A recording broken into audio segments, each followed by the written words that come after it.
Hey everyone, this is Ari Engel coming to you with my first video rant. Today's Friday, June the 13th, and I would like to talk about a couple of issues related to the poker industry. The first issue that I have is the day lengths of World Series events, and to an even larger extent the other tournaments being run by the World Series. So for example, every day there's a huge field $235 tournament, otherwise known as the Rio Daily. And it's a great value tournament, starts at 3 p.m., but they've scheduled it as a one-day tournament. So I know my friend Nachman Berlin won the first one, and that ended at like 5:30 or 6, and that was the first one. That's, you know, one of the smaller ones. And I've been reading in the forums, and as the series has been progressing, the end times have been going later and later. So, you know, some of them have been ending as late as 8 or 9 a.m. I think that's just ridiculous for a 3 p.m. tournament to run till 9 a.m. I understand they're not bracelet events. I understand they're not the most prestigious events in the world. However, why should the low buy-in players have to suffer through such a ridiculous day and play for what is life-changing money? $50,000 or $60,000 to first is just a ton of money. And playing for that kind of money on no sleep when people, I mean, I don't know if any of you have ever gone or been deep in that tournament, but I've seen, you know, with 2-3 tables left, no one is awake. No one is concentrating fully. Everyone is at a suboptimal game. And yeah, you can say that, okay, therefore it's an advantage for some people that can last longer. I just don't think that's a good idea. I don't see the reason. I don't see the rush. What is the rush with this? Why can they not end at 4 or 5 a.m.? What's wrong with a 14-hour day? I just think it's way too much asking 18-hour days from people. We don't ask it of the high-stakes pros. We shouldn't ask it of the low-stakes players. Same thing goes, World Series is running a series at Planet Hollywood, or at least Harrah's is running a series there. And they have the same story, where they have a great value tournament, you know, a lot of the lower buy-ins, 200, 300s, 500s, etc. And they just the same thing. They schedule it for a one-day tournament. So you have tournaments starting at 11 a.m., finishing at 5, 6, 7, 8 in the morning. I mean, it's just crazy.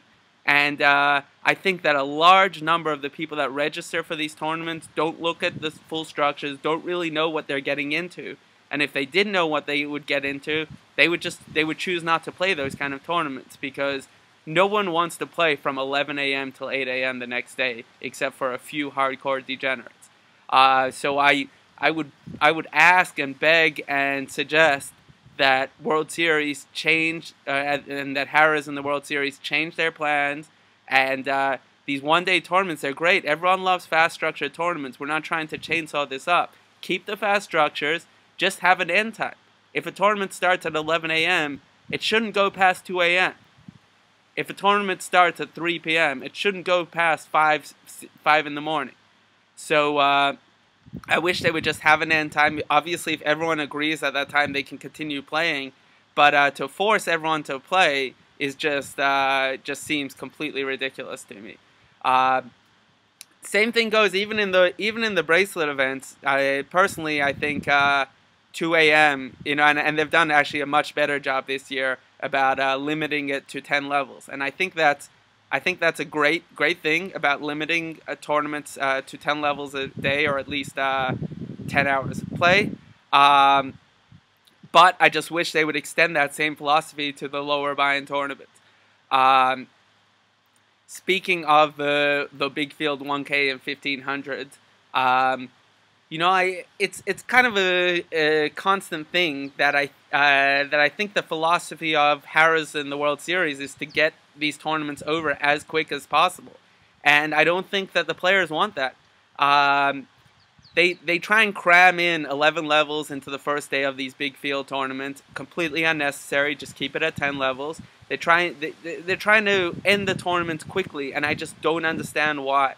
If for some reason they think that it's absolutely necessary to have day 3 be the final table and only nine players come back, why? Let there be 18 players. Let the people actually play, have some rest, have normal days, you know? What exactly is the rush to get these tournaments over with? And I'm hoping that going forward the schedules are going to change. And I think the one thing that we do have going, us lower stakes players, is that finally we're going to get some of the higher stakes players on board, because the World Series scheduled these 4 p.m. tournaments this year. Last year they were 5 p.m. tournaments, and this year they've been moved to 4 p.m. tournaments. They've been changed so there's no dinner break, and I believe that they go till 4 a.m. in the morning. And I think that's very unpopular, as Brett Ritchie said, for all of us that don't have our own chefs and don't have our own RV out in the parking lot. So yeah, I think it was a snub at Daniel Negreanu and his influence on the schedule and people like him. I think the schedule is way too oriented towards these people going, chasing bracelets and not really. And Daniel Negreanu has said straight up that these noon events, these big field 1Ks and 1500s, just have no interest to him. And not only that, he's actually said that there should be less of them, and that in his days people had a satellite in to World Series events, and he thinks that's a good idea, that people should not be, that the World Series should kind of be limited to higher stakes players, is the implication of his suggestions. And I think that's a horrible thing for the poker industry. I think we should be trying to get as many people as we can into these World Series events. If anything, we should be having more 1Ks and less 10Ks.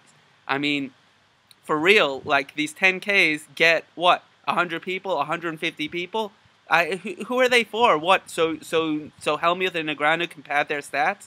I mean, there's just no interest in them. You have all the best players in Vegas, and you can barely scrounger up. You can't even scrounger up 200 people for these tournaments. In the meantime, our 1Ks and 1500s are through the roof. What we need, if anything, is every day there should be a great no-limit 1K or 1500 close to every day of the series. I know there are a lot of them, but there should be more of them. That's what the people want. That's what almost all poker players play. Why are we not catering to what all poker players play? Why are we catering to this elite group? Now that's not, I don't mind having those 10Ks too, but don't come telling me that you're going to get rid of the 1Ks and 1500s. All I'm saying is that before those should be getting rid of, or not only that, there should be a preference to adding more 1Ks and 1500s before the 10K players get their tournaments. The other thing I want to talk about is some of you that follow my Twitter might have read that I had a little run-in with the owner of Card Player, Barry Schulman. For those that don't know, Card Player has been taking lock money to run advertisements on their site. Big banner advertisements all over their site for lock poker. In the meantime, though, lock poker, and this has been going on for a long time, and Card Player has been well aware of this. Lock poker has not been paying out their players. There's countless. Now, I don't keep up with the thread on 2+2, but there's countless players that have been going over 12 months that haven't gotten paid, and we're talking about hundreds of thousands of dollars, if not over $1 million at this stage. So basically, everyone in the poker industry knew that lock poker was not fulfilling their obligations. Lock poker money is, has been going for less than 30 cents on the dollar for the longest of times. I believe now it's under 10 cents on the dollar. The poker, a lot of the people in the poker community that have been paying attention to this issue, including myself, have been disappointed with the fact that Lock Poker continued to run advertisements on their site for months and months after it became completely apparent then that Lock Poker wasn't living up to what they're supposed to do as a poker site, which is they need to pay out their players. Barry Schulman told me some sort of mumbo-jumbo about how he was worried about that Lock Poker would sue Card Player. That's so ridiculous of a statement to be worried about them suing. I mean, if I have to endorse a poker site and I'm Card Player and they don't pay out their players and they're not fulfilling their obligation, I'm not a lawyer, but that seems to me that your obligation to advertise for the site is done with, firstly. Second of all, Lock Poker is a site that is, you could say it's legal technically, but it's right at the side of the law, and there's close to no chance that they're coming in America and putting out lawsuits that again, they have no chance of winning because they're not even paying their players. Why do you have to endorse a site that doesn't pay out their players?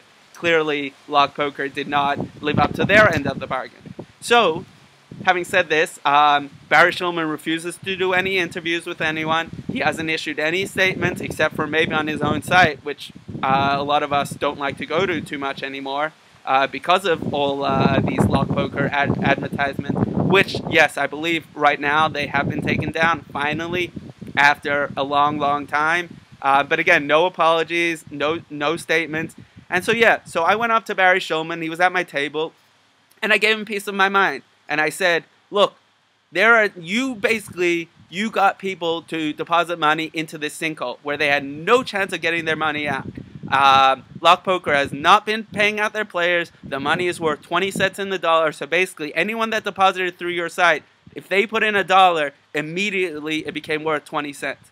That is not acceptable. And if you're going to do that, and if you're going to accept Lock money to run advertisements on your site, the least you should expect is for poker players to voice their mind to you and to let you know that this is not something that we approve of and we're not happy. You know, obviously I didn't threaten him with anything. You know, nothing of the sort. And I think that's an important thing, that if you're going to have someone who basically spits at the poker industry, spits at their face and says, I'm going to take personal money, I'm going to take money to run advertisements for Lock Poker, which when they don't pay out their players, the least you can expect is a little bit of a mouthing off at the World Series, which is what I did, and I was very quickly given a warning that I had to stop that, which you know, I've heard both sides. You know, Chris Tribe says that it's an inappropriate time to confront Barry. You shouldn't be doing that at a table. My response is there is no other time to do it. And my other response is, look, if I see Barry Shulman at a restaurant, I'm probably not going to go up to him and start badgering. But if he's going to come to our house, to Poker Player's house, to the World Series of Poker, right after he's been accepting money and screwing over poker players and getting, and the worst is it's the most vulnerable of vulnerable, because players like me that are in tune with the industry, they would never deposit on Lock. The players that were depositing on Lock were people that we're not paying close attention to. So basically, you know, the worst kind of thing where you screw over the vulnerable people of the poker industry, and also these people most likely were doing small deposits, were small-time players. So yes, they got screwed, but you know, each individual person is not going to do anything about it. So basically, it's our job, for those that pay attention to the poker industry, to stand up and speak up for those that don't have a voice. We're talking about people that deposited $20, that live in Kansas, that are never coming to the World Series, that are never seeing Barry Shulman, that are never, you know, they have no recourse.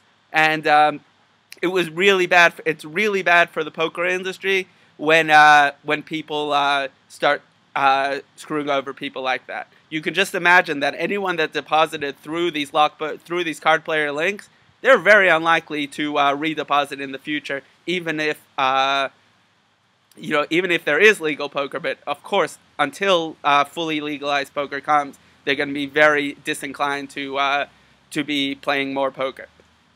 A side thing is, you know, I think it's crazy to compare Barry Shulman to a guy like Russ Hamilton. They're obviously, what they've done is, you know, leaps. And what Russ Hamilton did, you know, cannot be compared to close to anyone else. I mean, Russ Hamilton literally stole millions from the poker industry, lied about it, covered it up, scammed us for years and years and years. There's no one that's more of a pariah in the poker industry than Russ Hamilton. However, I think that there's something that we can learn from this Barry Shulman thing, because what happens if Russ Hamilton comes to the World Series? Am I going to get a warning for speaking my mind to Russ Hamilton? Is he going to be allowed to just show up and be able to tell everyone to just shut up and not give him a piece of their mind? I think that if a player has done substantial harm to the poker industry, the least that we can do is, if they're at our table, we should be allowed to speak up our mind. So yeah, don't limit Howard Lederer from the World Series. Don't block Annie Duke from the World Series. But if they come to our house, to the World Series of Poker, to the, to basically the center of the poker universe during these 2 months, they should expect to get tongue lashing, and there's nothing wrong with that. So anyway, this rant went way longer than I thought it would go. I hope you guys enjoyed it. I'm going to try and do it again in the future if I get some positive feedback. Let me know what you think. Best of luck to everyone. Hope you all win some bracelets, tournaments, whatever it is, cash games, and good luck.